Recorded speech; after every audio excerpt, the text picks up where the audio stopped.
Isang tinaguriang Pitbull Tyson ng Pilipinas, pinaghalong Mike Tyson at Isaac Pitbull Cruz.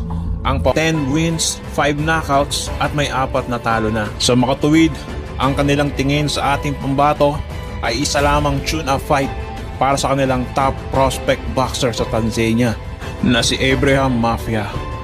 Ngunit huwag kang pakakasiguro dahil alam naman natin Guys, Alvin Kamike versus Abraham Mafia for the WBC African Bantamweight Championship.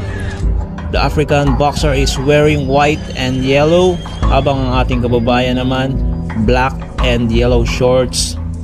Kung makikita natin, kaapwa, maganda ang kondisyon ng kanilang mga pangangatawan, umaatake kagad, agresibo kagad ang dalawang boksingero mga kababayan.